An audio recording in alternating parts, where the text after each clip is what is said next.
इस प्रकार सूत्रात्मक पद्धति से श्री गुरुदेव शुकदेव इस मंगलमय परिवेश में प्रवेश करते हैं। 5 प्रकार के भावों से भागवत श्रवण होता है। एक है स्वादिष्ट भावमय, जहां व्यक्ति श्री राधा भावमय सेवक भाव से श्री किशोरी जी के अनुगत्यता को प्राप्त करते हैं। हमारे माई श्यामा जू को, ये जो राधा भावमयी स्वादिष्ट। दूसरा है जहां स्वादिष्ट भाव संबंधी अर्थात नवदा भक्ति, जो वैष्णव नवदा भक्ति आश्रित है और उस नवदा भक्ति के आश्रय में श्रवण भक्ति की पूर्ति के लिए भागवत श्रवण करना कि मुझे श्रवण भक्ति पूरी करनी, इसलिए चलो आज जाके भागवत सुनिए। क्योंकि श्रवण की एक भक्ति का अति सफल स्वरूप है। केवल श्रवण मात्र ही केवलम, मात्र श्रवण ही कर ले। परीक्षित साक्षी यत श्रवण गत मुक्त्युक्ति कथने। भागवत जी का श्लोक कहता है परीक्षित साक्षी है कि उसने केवल श्रवण किया और उसे भगवत प्राप्ति, इसलिए केवल श्रवण कर। तीसरा है स्वादिष्ट भाव अनुकूल, जहां व्यक्ति विशुद्ध वैष्णव वेश का स्वरूप धारण करके अपनी वैष्णवता को प्रमाणित करने के लिए वैष्णव वेश के साथ तिलक करके, बढ़िया वेश धारण करके, अभी उसको कुछ ज्यादा इतना नहीं मालूम है, फिर भी उसके हृदय में ये स्थिति बन गई है कि हमें संतों की, वैष्णवों का अभिनय करके उनका अनुकरण करते हुए बैठना चाहिए। द्वादश तिलक, हृदय में कंठी, पवित्र वेश, ये सब धारण करके बैठे। अगला है स्वादिष्ट भाव अविरत, जहां खूब सात्विक आचरण करके, सदाचार करके, धृति क्षमा दमोस्तेयम शौचम इंद्रिय निग्रह धीर विद्या सत्यम क्रोधो दशकम धर्म लक्षणम, इन धैर्य आदि ब्रह्मचर्य आदि का पालन करते हुए भागवत जी का श्रवण। और अगला है स्वादिष्ट भाव अविरुद्ध, अर्थात वो कार्य जिनसे भाव अवरुद्ध हो जाए उनसे बिलग रहने का प्रयास। जैसे सूरज बहुत है पर अगर छतरी लगा दी तो सूर्य का ताप ही नहीं पहुंच पा रहा, ऐसी कोटि सूर्य के समान श्रीमद् भागवत जी है पर स्वभाव चरित्र और विचार में कोई ऐसा दोष छतरी की तरह लगा हुआ है कि सूर्य का ताप ही मन तक नहीं पहुंच पा रहा। सबसे ज्यादा सामान्यतः सबसे ज्यादा भीड़ स्वादिष्ट भाव अविरुद्ध की, फिर उसमें कोई है जो स्वादिष्ट भाव अविरत है, फिर उसमें कोई है जो स्वादिष्ट भाव अनुकूल है, फिर उसमें कोई है जो स्वादिष्ट भाव संबंधी है, और अंत में कोई जन्मांतर सहस्त्रेषु कश्चिद यदति सिद्ध है। कोई एक है जो स्वादिष्ट भावमय है। हमारे माई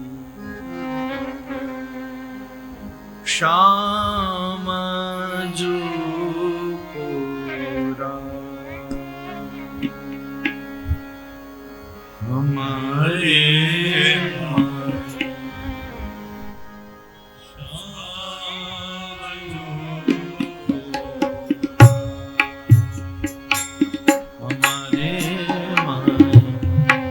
श्यामा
यह जोरी अभी चल वृंदावन,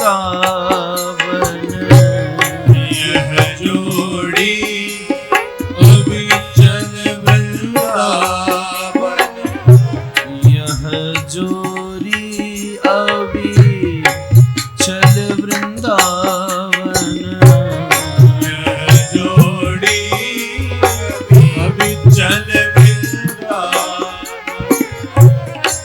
नाही आन सो का, नहीं आन सो का, नहीं आन सो का, नहीं आन सो का, श्याम जो कोरा, हमारे भाई श्याम जो कोरा, हमारे मन श्याम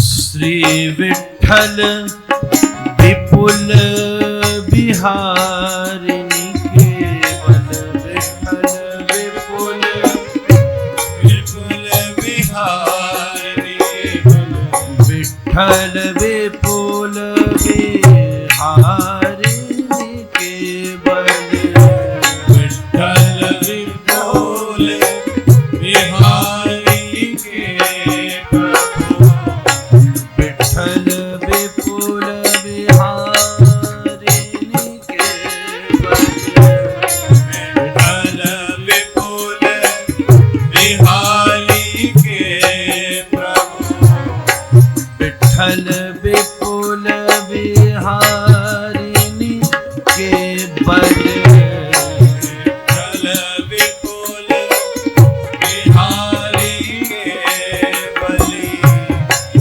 दिन जलधर जोगा,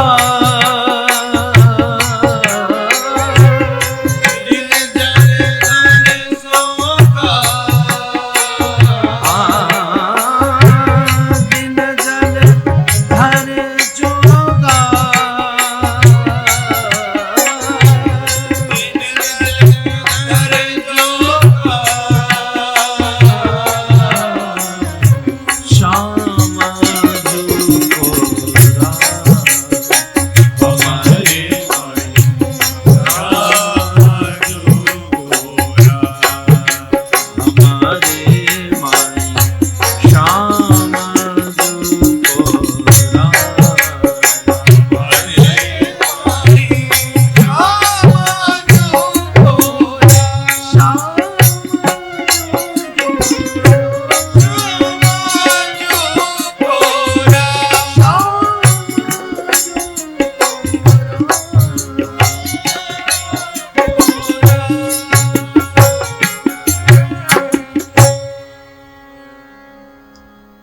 हमारे माँ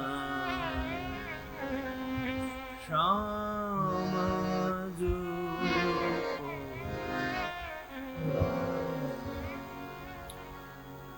ऐसे जो स्वादिष्ट भाव मय आश्रित जन हैं, जब वो इस भाव से बैठकर कथा सुने, एक घर में कोई बिल्कुल अति सामान्य कर्मचारी है, उसको अलग वस्तु मिलती है, पर कोई घर का सबसे विशेष पुराना कर्मचारी है, उसको अलग वस्तु मिलती है।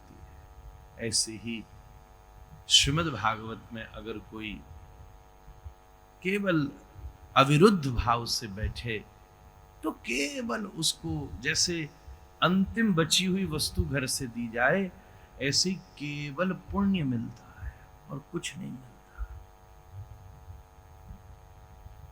पुण्य तो बड़ी सस्ती वस्तु है, बाहर जाके 10 रुपया किसी को दे आओ, पुण्य ले आओ, एक ही दे आओ, इतनी सस्ती वस्तु है,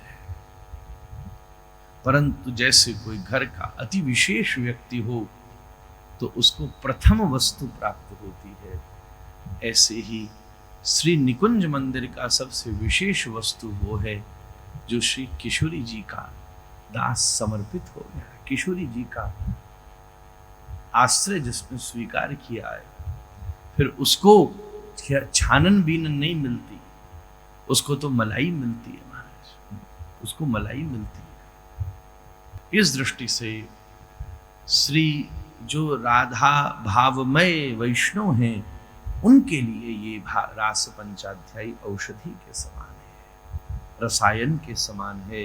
सबसे पहले भगवान पिता रात्रि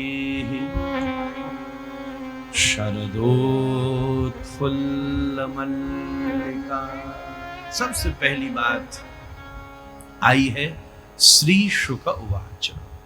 ये कौन है? ये सबसे पहले कहा जाए तो मध्यवर्ती लोप समास का प्रयोग हुआ है। मध्यवर्ती लोप समास का अर्थ लगेगा यहां मतलब बीच के शब्द का लोप होना। जैसे महाराज जी आइए बैठिए, अब हम इसको यूं कहें आइए आसन पर बैठिए। अब स्वाभाविक बात है आप मंडलेश्वर हैं, सन्यासी हैं, इतने बड़े पदासीन आदरणीय हैं, तो स्वाभाविक बात है आसन पर ही विराजमान होंगे, आसन पर ही बैठेंगे।